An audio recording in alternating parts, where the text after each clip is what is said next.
Hello Leo, welcome to Kakao's Hideout. I am Kakao Konemi. So for today's video, this is going to be a Tagalog reading.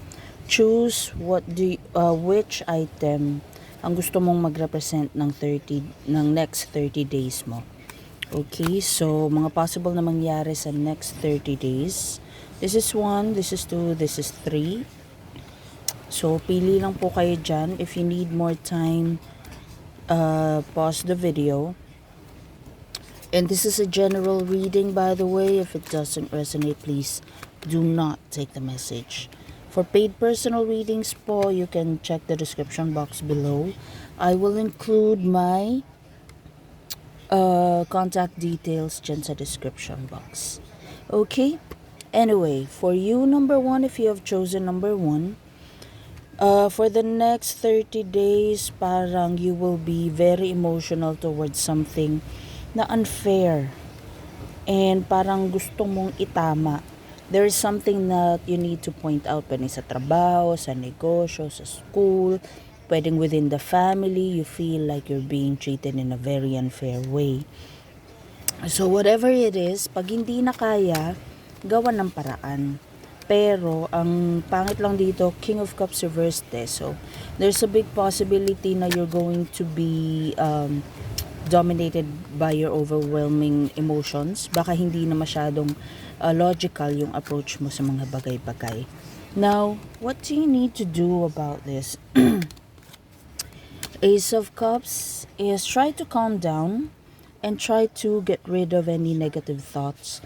Kasi baka mamaya you're thinking of a violent reaction, or maybe you're thinking about retaliation or exposing somebody's secrets for the sake of manipulating the situation na masunod yung gusto mo.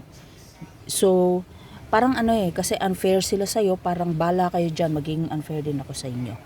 So, try not to do it that way. Para kung parang piliin mo pa rin maging mabuti, kumbaga Leo. Kasi parang sila yung gumawa ng pangit. If you're going to stay good and stay, choosing to be the bigger person, kumbaga. Parang at least yung bad karma kanila lang. Hindi mo siya ma-attract sa sarili mo. And if you're going to do that, bottom of the deck is strength. So parang you will be glad na you became an angel. Meron siyang halo. You chose to be kind and you chose to be the bigger person sa situation. For some reason, I'm sensing meron kang pinupush na makuha or pinupush na ma-accomplish na parang if you can pull this out, na parang hindi ka gagante, hindi ka gagawa ng something na ikasisira ng mga unfair sa'yo, parang ang good karma mo is yung gusto mong ma-achieve ng matagal na. Let's say, gusto mong bumili ng motor, gusto mong mabayaran yung property tax, or maybe meron kang pinupunteriya na puntahan pero hindi mo magawa-gawa. Pwedeng hindi kaya ng budget, hindi kaya ng schedule. Parang yun yung magiging good karma mo, makukuha mo yun if you're going to choose to be kind and not retaliate dito sa mga nanduruga sa'yo, sa mga unfair sa'yo. Okay, number 1? So there. That's for you, number 1. Let's proceed kay number 2. If you have chosen number 2, the next 30 days will be about walking away from a very emotionally and psychologically draining na situation or person. Choose your happiness, and there's something about mga natetenga mong gustong gawin na parang finally you can actually focus on. 7 of Wands is not giving up. So parang tutok lang sa goals, kayahin mo lang. Pero at the same time, do not forget to pamper yourself and be kind to yourself and focus on what makes you happy. What you need to focus on, documents na hindi matapos-tapos. Parang say no na muna sa mga panggulo dyan. There's something about budget and documents na parang kailangan mong gawan ng paraan na magkaroon ng budget in order to finish or to process a specific document.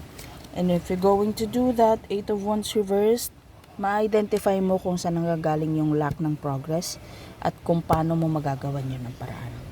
Okay? So there. That's for you, number 2. Let's proceed kay number 3. If you have chosen number 3, for the next 30 days, I'm seeing a gathering. Pero you really have to be quiet about this. Huwag mo masyadong ipagsabi. Especially if this is something na gusto mong atenan, gusto mong puntahan. Pero this time, gusto mo yung parang wala kang ibang iniisip, yung sarili mo lang. Let's say for example, whenever you're out and being invited or attending a gathering, there's always someone with you na nagpapalibre or nagko-consume ng inumin, ng pagkain, walang chip-in, or pwede ring siguro attend ka ng gathering tas may always na gustong sumama tas may kasamang bata. Ang ending, hindi mo na-enjoy yung gathering kasi nagbabantay ka ng bata. So, parang you need to be quiet about this specific gathering, especially if it's a wedding, a birthday party, binyag, whatever. Tapos, parang mas maganda na be quiet about this para ikaw lang yung umattend. Parang kahit anong oras ka umuwi, okay. Wala kang babantayang bata, wala kang ililibre, wala kang titingnan kung meron bang humahanap ng gulo or naghahanap ng or gumagawa ng gulo, yung ganun. So don't be guilty by keeping this as a secret. Okay? What you must do, kailangan mag-isa ka. Parang enjoyin mo lang, wag kang maging guilty. And make it look like you overlooked. Na parang, nakalimutan ko kasing sabihin sa inyo.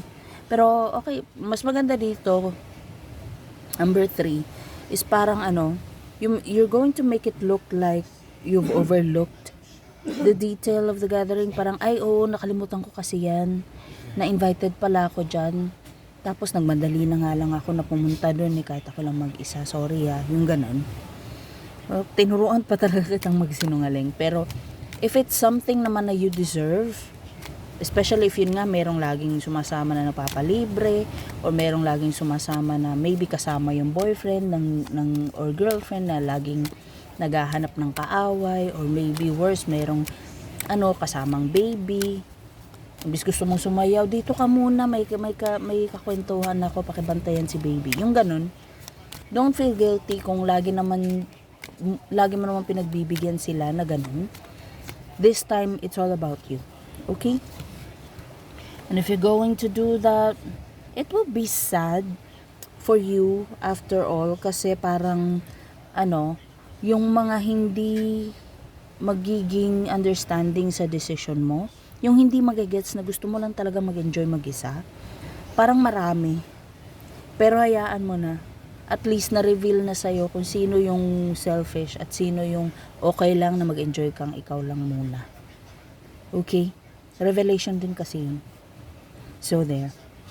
Okay, that's all I'm seeing here. Any clarifications? If you would like to have a paid personal reading with me, check the description box below. Diyan nyo po ako makakontak.